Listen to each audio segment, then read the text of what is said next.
പോപ്പിനെ രക്ഷിക്കാൻ കൃപാസനം ജോസഫും ധ്യാനക്കുരുക്കന്മാരും വത്തിക്കാനിലേക്ക്. പോപ്പിന്റെ രോഗാവസ്ഥയിൽ വിഷമിച്ചിരിക്കുന്ന വിശ്വാസികൾക്ക് ഒരു സന്തോഷ വാർത്ത. നമ്മുടെ നാട്ടിലെ പ്രമുഖരായ അത്ഭുത രോഗശാന്തി കലാകാരന്മാർ വത്തിക്കാനിലോട്ട് പ്രത്യേക ദൗത്യവുമായി പോവുകയാണ്. വിശദമായി തന്നെ പറയാം. സംസ്ഥാനത്ത് ധ്യാന കച്ചവടവും ആശുപത്രി കച്ചവടവും ഒരുപോലെ ലാഭകരമായി നടത്താമെന്ന് കാണിച്ചു തന്ന സംഘമാണ് കത്തോലിക്ക സംഘം. വിശ്വസിച്ചാൽ നീ ദൈവത്തിന്റെ മഹത്വം കാണും എന്ന് പറഞ്ഞ് ധ്യാനക്കുറുക്കന്മാർ ഒരു വശത്തു നിന്നും മുണ്ണക്കുഞ്ഞുങ്ങളെ മാടി വിളിക്കുമ്പോൾ, മറുസൈഡിൽ ആക്സിഡന്റ് ഉണ്ടായാൽ, അറ്റാക്ക് ഉണ്ടായാൽ ചുമന്നുകൊണ്ട് ഞങ്ങളുടെ ആശുപത്രിയിലോട്ട് വാ എന്ന് പറഞ്ഞ് ചവയുടെ കോർപ്പറേറ്റ് ആശുപത്രികളുടെ ഹോർഡിങ്ങുകൾ പൊതുവിടങ്ങളിൽ നാട്ടുകാരെ മാടി വിളിക്കുന്നു. പനയ്ക്കും തെങ്ങിനും ഞങ്ങൾ ചെത്തും. എന്തായാലും ചെത്താനിറങ്ങി. ദൈവകൃപയാൽ രണ്ടും നല്ല ലാഭകരമായി ഞങ്ങൾ കൊണ്ടുപോവുകയാണ്. തന്തയില്ലായ്മ കാണിച്ചാലും ഞങ്ങൾ ദൈവകൃപയാൽ എന്നറിയാതെ പറഞ്ഞു പോകും. അതൊരു ശീലമാണ്. കരപ്പൻ മുതൽ മൂലക്കുരു വരെയും ബ്രെയിൻ ട്യൂമർ മുതൽ ക്യാൻസർ വരെയും ഞങ്ങൾ പ്രാർത്ഥിച്ച് മാറ്റിക്കൊടുക്കും എന്നാണ് കരിസ്മാറ്റിക് ധ്യാനക്കുറുക്കന്മാർ അവകാശപ്പെടുന്നത്. പക്ഷേ പുറത്തു കാണാത്ത മുഴകളും വേദനകളും മാത്രമാണ് ഇവന്മാർ മാറ്റിക്കൊടുക്കുന്നത് എന്ന് നമ്മൾ ശ്രദ്ധിച്ചാൽ മനസ്സിലാകും. ധ്യാനത്തിലൂടെയും അത്ഭുത രോഗശാന്തി ശുശ്രൂഷകളിലൂടെയും രോഗങ്ങൾ മാറ്റുവാൻ സാധിക്കുമെങ്കിൽ പിന്നെ എന്തിനാണ് മെഡിക്കൽ കോളേജുകളും കോർപ്പറേറ്റ് ആശുപത്രികളും അടക്കം സഭ ആരംഭിക്കുന്നത് എന്ന് ഒരൊറ്റ മുണ്ണ കുഞ്ഞുങ്ങളും ഇതുവരെ ചോദിച്ചിട്ടില്ല. ചോദിക്കാനുള്ള ഉറപ്പുണ്ടായിരുന്നുവെങ്കിൽ നമ്മൾ ഇവരെ മുണ്ണകൾ എന്ന് വിളിക്കുമായിരുന്നു. അതുപോലെ രോഗങ്ങളും പീഡകളും ഉണ്ടാകുമ്പോൾ കുഞ്ഞാടുകൾ മാത്രമാണ് ഈ ധ്യാനക്കുറുക്കന്മാരെ തേടിപ്പോകുന്നത്. ഒരൊറ്റ ബിഷപ്പോ പാദ്രിയോ മർത്തിലമ്മയോ ഏതെങ്കിലും ഒരു ധ്യാനക്കുറുക്കന്റെയോ അത്ഭുത രോഗശാന്തിക്കാരൻ്റെയോ അടുത്ത് പോയതായോ സൗഖ്യം ലഭിച്ചതായോ കേട്ടിട്ടുണ്ടോ? ഇല്ല. ഇതെല്ലാം നമ്മൾ മുണ്ണവിശ്വാസികളെ ഊഞ്ഞാലാക്കുവാനുള്ളതാണെന്ന് മനസ്സിലാക്കുക. എന്നാൽ ധ്യാനക്കുറുക്കന്മാരടക്കം ഒരു ജലദോഷപ്പനി വന്നാൽ അവർ ആശുപത്രിയിലേക്ക് ഓടും.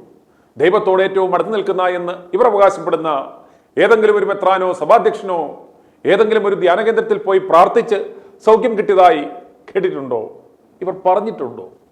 ഇതിൽ നിന്ന് തന്നെ മുണ്ണക്കുഞ്ഞാടുകൾ ഇതിലെ പൊള്ളത്തരം മനസ്സിലാക്കുക. ഇതെല്ലാം നമ്മളെ ഊഞ്ഞാലാക്കാനുള്ള പരിപാടികളാണെന്ന് തിരിച്ചറിയുക. കോവിഡ് പിടിച്ചപ്പോൾ നായ്ക്കമ്പറമ്പിൽ എൻ്റെ ദൈവമേ എന്ന് വിളിച്ച് വേദപുസ്തകവും എടുത്ത് ദൂരെ കളഞ്ഞ് ആശുപത്രിയിലേക്ക് ഓടിയ കാര്യം നാം ആരും മറന്നിട്ടില്ല. നമുക്കേവർക്കും അറിയാം, ആഗോള കത്തോലിക്ക സഭയുടെ തലവനായ നല്ലവനായ ഫ്രാൻസിസ് മാർപ്പാപ്പ ന്യൂമോണിയ ബാധിച്ച ഗുരുതരാവസ്ഥയിലാണ്. കഴിഞ്ഞ കുറേ കാലങ്ങളായി അദ്ദേഹം വീൽ ചെയറിലാണ്.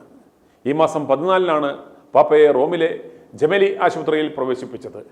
ചികിത്സയോട് പ്രതികരിക്കുന്നുണ്ട് എങ്കിലും അപകടനില തരണം ചെയ്തിട്ടില്ല എന്നാണ് മെഡിക്കൽ ബുള്ളറ്റിനിൽ നിന്നും മനസ്സിലാക്കുവാൻ സാധിക്കുന്നത്. എൻ്റെ അഭിപ്രായത്തിൽ കേരളത്തിലെ അത്ഭുത രോഗശാന്തിക്കാർക്കും ധ്യാനക്കുറുക്കന്മാർക്കും ഇതിലും നല്ലൊരു അവസരം ഇനി കൈവരാനില്ല. അവരുടെ ആ പ്രത്യേക നൽവരം ഉപയോഗിച്ച് അവർ മാർപ്പാപ്പയ്ക്ക് സൗഖ്യം കൊടുത്ത് നടക്കാനെങ്കിലും പ്രാപ്തനാക്കിയാൽ പാപ്പയ്ക്കും ഉപകാരമാകും. പാപ്പയെ സൗഖ്യമാക്കിയ അത്ഭുത രോഗശാന്തി കലാകാരന്മാർ എന്ന നിലയിൽ ആ ഖ്യാതി നമ്മുടെ കൊച്ചു കേരളത്തിലെ അത്ഭുത രോഗശാന്തി പണിക്കാരന്മാർക്കും കിട്ടും. അതുവഴി ലോകമെമ്പാടുമുള്ള രോഗികൾ കേരളത്തിലേക്ക് വിമാനം ചാർട്ടർ ചെയ്തു വരും. സഭയുടെ കച്ചവടവും കൂടും. കേരളത്തിന്റെ സമ്പദ് വ്യവസ്ഥയ്ക്കും അത് കരുത്തേകും. കേരളത്തിലെ തട്ടിൽ പിതാവും മുട്ടിൽ പിതാവും താഴത്ത് പിതാവും മെളിലത്തെ പിതാവും ഇടയ്ക്കത്തെ പിതാവും വരാല് പിതാവും ഒക്കെ ചേർന്നുള്ള ഒരു ജൂറി വത്തിക്കാനിലേക്ക് പോകുവാനുള്ള ഒരു അത്ഭുത രോഗശാന്തി സംഘത്തെ കണ്ടെത്തി കഴിഞ്ഞു എന്നാണ് കരക്കമ്പി. സംഘത്തിന്റെ തലവൻ നമ്മുടെ കൃപാസനം ജോസഫാണ്. ഉടമ്പടി എടുത്ത് പ്രാർത്ഥിച്ചാൽ പുരുഷന്മാർ പോലും പ്രസവിക്കും, നടക്കാത്തതായി ഒന്നുമില്ല എന്നാണ് ജോസഫ് പാതിരി പറയുന്നത്. പക്ഷേ ജോസഫിന്റെ തിമിരം ഉടമ്പടി കൊണ്ട് മാറാത്തത് കൊണ്ട് ഒരു സോഡാ കോപ്പി ഗ്ലാസ് വെച്ചിട്ടുണ്ട്. ഷുഗറും പ്രഷറും മാറാത്തത് കൊണ്ട് ഷുഗറിനും പ്രഷറിനും മരുന്നും കഴിക്കുന്നുണ്ട് വർഷങ്ങളായി. പക്ഷേ നാട്ടുകാരുടെ എല്ലാ രോഗങ്ങളും ഉടമ്പടി എടുപ്പിച്ച് പ്രാർത്ഥിച്ചു മാറ്റും എന്നാണ് ജോസഫ് പറയുന്നത്. അതുപോലെ ഷെഡിൽ കയറിയ അത്ഭുത രോഗശാന്തിക്കാരായ പോട്ടയിലെ നായ്ക്കമ്പറമ്പിൽ പാതിരി, ജോർജ് പരക്കൽ പാതിരി, അട്ടപ്പാടി സെഹിയോൻ ദാന കേന്ദ്രത്തിലെ Xavier Khan Pattayi, Anakkara Marian retreat കേന്ദ്രത്തിലെ ഡൊമിനിക് വാളമനാൽ, പൂവണ്ണൻ പാതിരി, ഇവരെ കൂടാതെ അൽമായന്മാരായ തൊട്ടിസാബുവും സുഗതന്റെ കൊടുക്കഴിച്ച അത്ഭുത രോഗശാന്തി കച്ചവടവും ബാർബിക്യൂ കച്ചവടവും ഒരുപോലെ നടത്തുന്ന തീവട്ടി സജിത്തും ഈ അത്ഭുത രോഗശാന്തി സന്നദ്ധ സേനയിലുണ്ട്. വരുന്ന ഏപ്രിൽ 1-ന് ഈ സംഘം വത്തിക്കാനിൽ പോയി മാർപ്പാപ്പയെ കാണും. ഒരാഴ്ച അവിടെ താമസിച്ച് മാർപ്പാപ്പയെ ഉടമ്പടി എടുപ്പിച്ച് ഇവർ കൊണ്ടുപോകുന്ന ഉപ്പ് വായിലിടുവിപ്പിച്ച് തൈലം തേപ്പിച്ച് പല കളറിലുള്ള മെഴുകുതിരികൾ കത്തിച്ച് പ്രാർത്ഥിക്കും. അങ്ങനെ മാർപ്പാപ്പയുടെ ന്യൂമോണിയയും മാറ്റി മുട്ടിന്റെ പ്രശ്നവും മാറ്റി പയർമണി പോലെ നടക്കുവാൻ പറ്റുന്ന അവസ്ഥയിലെത്തിക്കും. അല്ലാതെ ഇവർ തിരിച്ചു വരില്ല. മാറ്റാതെ വന്നിട്ട് കാര്യവുമില്ല. മാറ്റിയില്ലെങ്കിൽ അവിടെ വത്തിക്കാനിൽ എന്തെങ്കിലും പണിയെടുത്ത് ജീവിക്കുന്നതാണ് നല്ലത്. കാരണം നാട്ടുകാർ ചോദിക്കില്ലേ, നിനക്കൊന്നും എന്തുകൊണ്ട് നിന്റെ സഭയുടെ അധ്യക്ഷന്റെ ദിനം പ്രാർത്ഥിച്ച് മാറ്റാൻ പറ്റുന്നില്ല എന്ന്. നിന്റെയൊക്കെ പ്രാർത്ഥന ദൈവം കേൾക്കാത്തത് കൊണ്ടാണോ അതോ പാപ്പയ്ക്ക് വിശ്വാസമില്ലാത്തത് കൊണ്ടാണോ? ഉത്തരം മുട്ടും എന്നുറപ്പാണ്.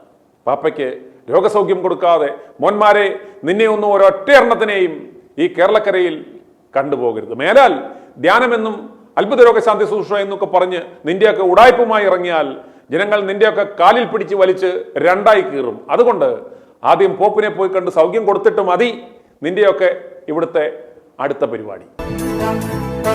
i2i News, an eye for truth. i2i News subscribe ചെയ്തിട്ടില്ലാത്തവർ ഇപ്പോൾ തന്നെ സബ്സ്ക്രൈബ് ചെയ്യുക. നോട്ടിഫിക്കേഷൻ ലഭിക്കുവാൻ ബെൽ ബട്ടണും അമർത്തുക.